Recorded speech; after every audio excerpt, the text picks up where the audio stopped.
tell me, does your wife have a one of your pieces of art on her wall or no? Um, it's funny. We always joke about this. She did when we first started dating. My name is Armando Ramirez, and I am an illustrator, comic book artist. I'm from Central Texas, and I have done various works with Upper Deck on Marvel projects, and we will be drawing a version of the Joker by Bat in the Sun Entertainment. So we're going to try to do our best to give that version of that on here in my interpretation. But mainly, when I started illustrating was at a young age, and but mostly just my dad was very into like fine art and stuff. So he was, I grew up with all like the classic, the greats, Leonardo da Vinci and Michelangelo and Raphael, and all of their works, classical works and things like that. But I had a love for comics as well, and I grew up while I kind of grew up heavily like in the late 80s and 90s and stuff. I wasn't really influenced by like guys like, I loved their work like Jim Lee and Image and those guys that were breaking molds and stuff. I think the first comic that really stood out to me was Bill Sienkiewicz's New Mutants kind of stuff, and his Elektra stuff was really vibrant and different from what normal comics. Neil Adams kind of really broke the mold as far as a lot of things, but he was still kind of comic style. You had guys like Bill Sienkiewicz that really kind of showed that you could have a different side of comic art. And then guys followed like Todd McFarlane was very influential on how to do panels. Jim Lee and those guys later for sure, but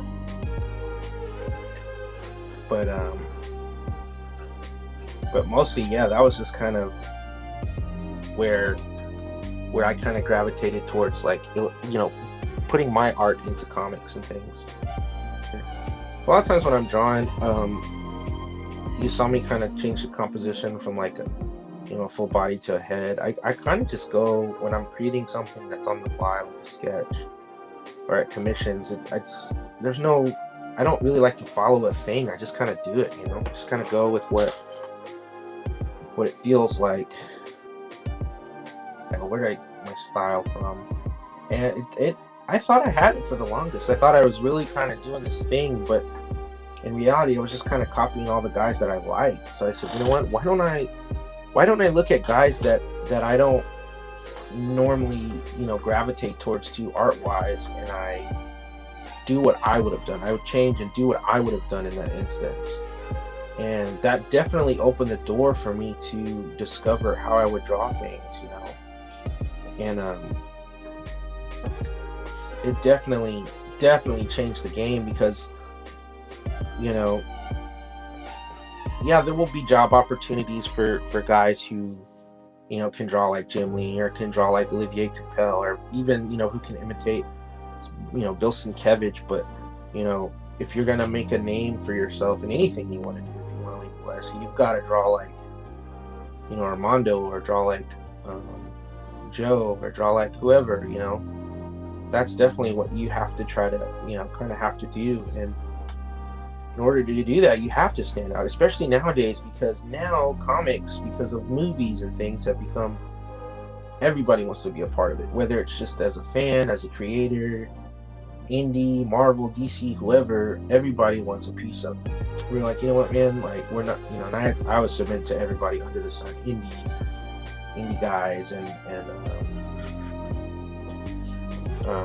Big Two and all these guys, and still wasn't hearing anything back. And I get it. I mean, that's part of it. But it just, instead of feeling defeated, I wanted to feel accomplished, so that I wouldn't give up on myself, that I wouldn't say, well, this is not for me.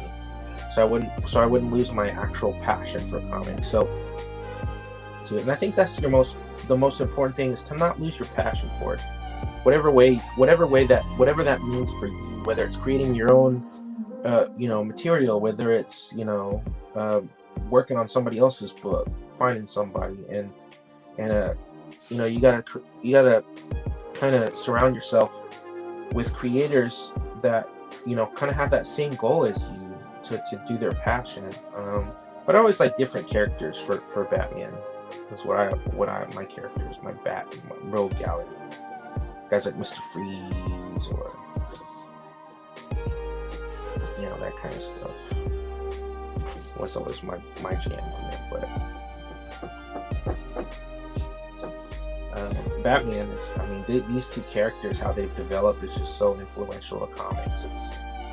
It's literally good and evil. There's no oh well, Joker could be a good guy, he could save the day one day, or he could turn around, or like he's literally chaos, right? And Batman is literally the good guy. That's why he never kills Joker. He can't, because then it's he's on his same level and stuff. And I think yeah, these two dynamics are kind of very good for comics. But there's something for everybody with comics. I used to be real cynical when these movies came out, and I wasn't even trying to be an artist then, an illustrator. I was just going from what I remember in my childhood, and why can't they make this character like this or whatever? But in the end, it's like there's something for everybody. My kid doesn't read comics from the 50s, so why would he know what this reference is or what this is? Or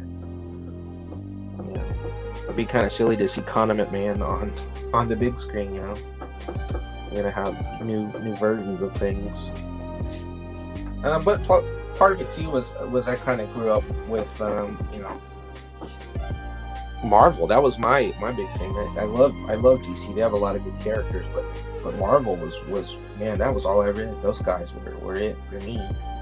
You guys have to remember that all this stuff was created so that people would enjoy it. Like, and when we're creating a story or a universe, yeah, we might want something to go a certain way, but we have to, at the end of the day, create something that people are going to like to read, can relate to it on all aspects, and even if it's something that we necessarily can't relate to. And we actually reached out to a lot of people for, reference advice or culture.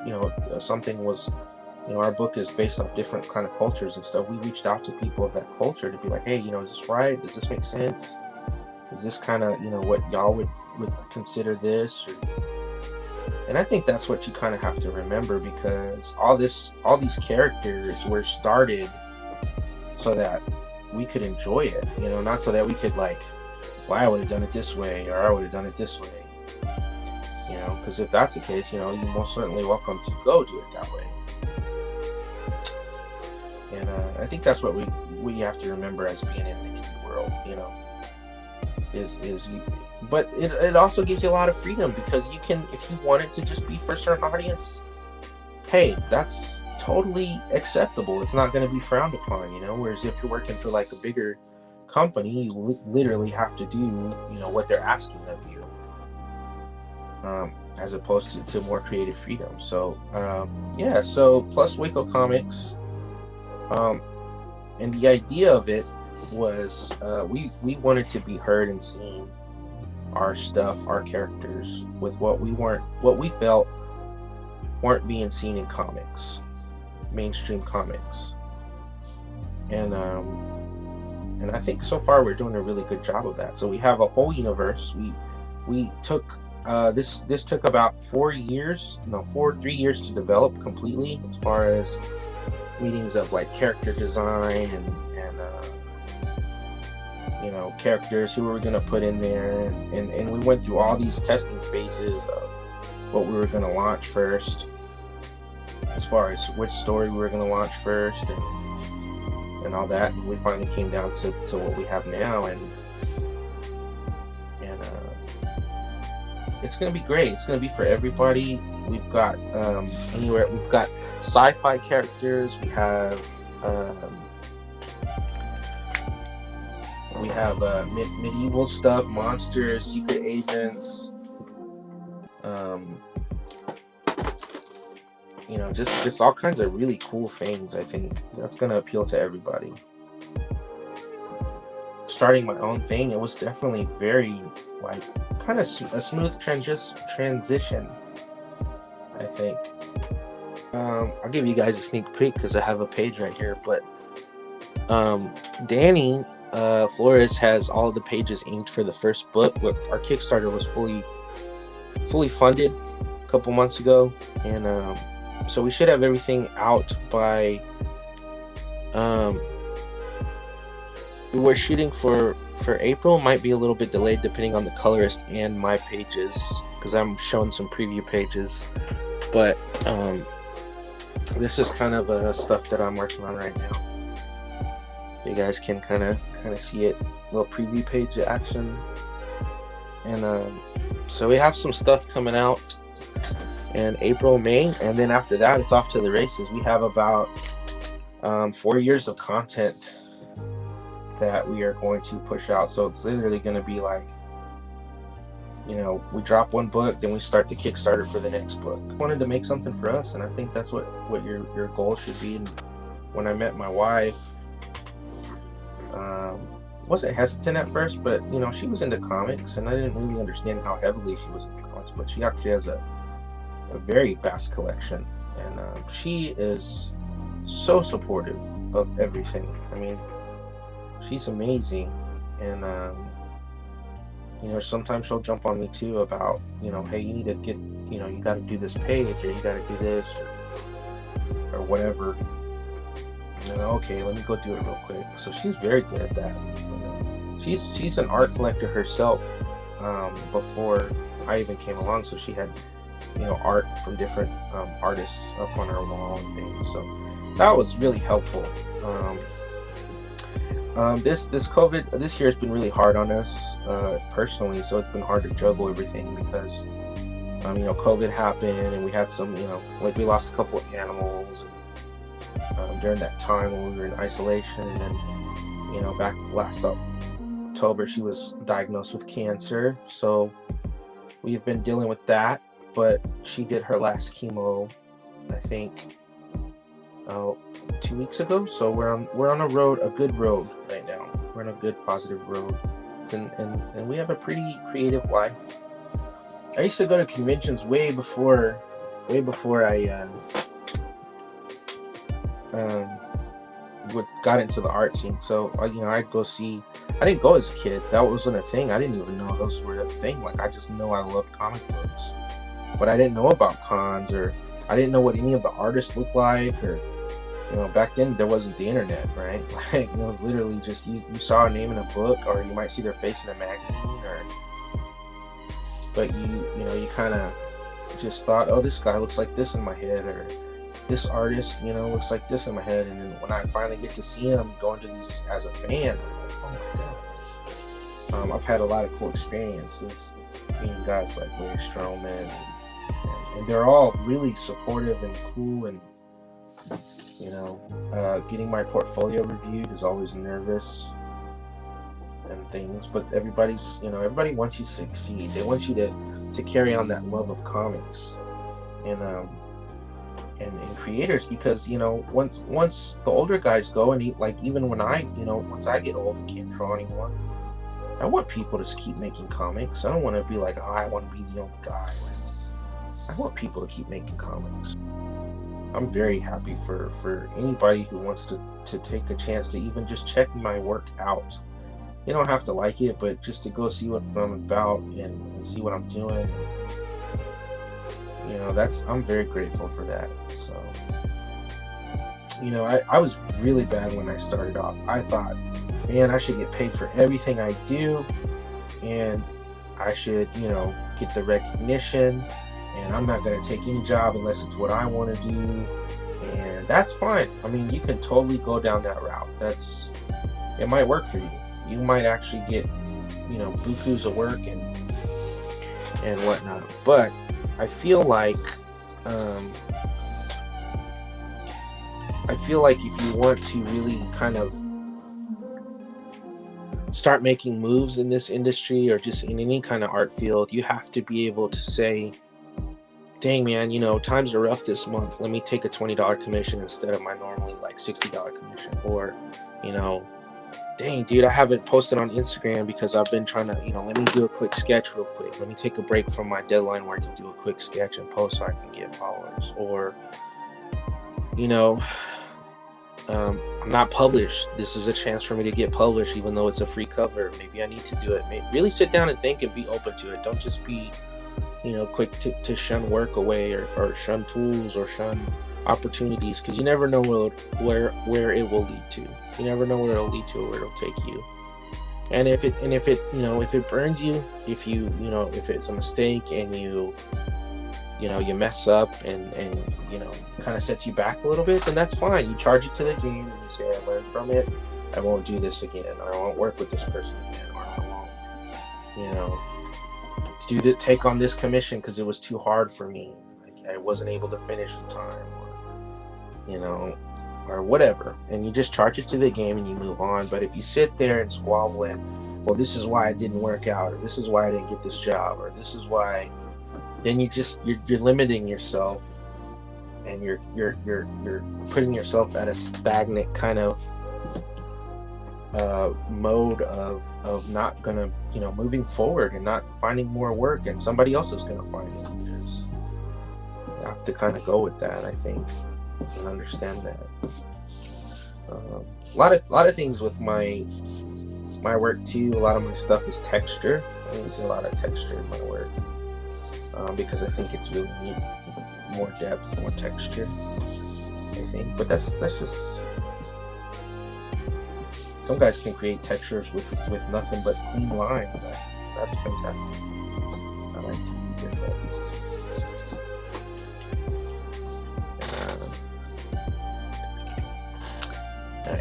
This is where the cool stuff comes in, because I use my cut it with my whites. Negative space.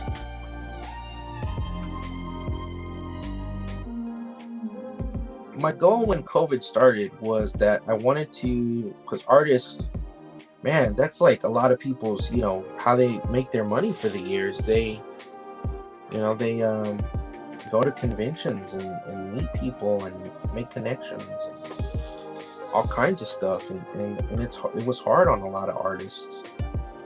And so my biggest goal was to try to collaborate with as many creators as possible. So I did some free covers for some Kickstarters. You know, I did some. I think I did some inks for somebody. I don't know, maybe some layouts. I don't remember. But that was my biggest goal, and I kind of want to keep that same mentality going when con season comes, because it's going to be very hectic for us to get, because everybody's going to try to hit the scene. I mean, you know, cons now are more than just comics. They're, you know, people who have crafts and things like that. So people who have lost their jobs during the pandemic are going to be, you know, who have, you know, they lost their normal jobs, so now they're going to try to, you know, they might have picked up a craft, they're making, you know, collectible purses or making things like, you know, they're going to try to be, you know, bum rushing cons, because that's how they're going to try to make their money, as well as creators. So, you know, I still want to keep that same energy of trying to collaborate more, just because I know that that's going to be a big deal. But personally, yeah, we are definitely going to be trying to hit up conventions and cons and push our book and drop it off at editors and things like that. And so that's going to be a big fun part for me. But yeah, that's the plan, to go to cons, to mainly, you know, talk about our book and what we got going on, and collaborate with people, meet artists, meet young artists, and do panels, live draws, sketches, commissions, all that stuff. I'm looking forward to all that stuff again.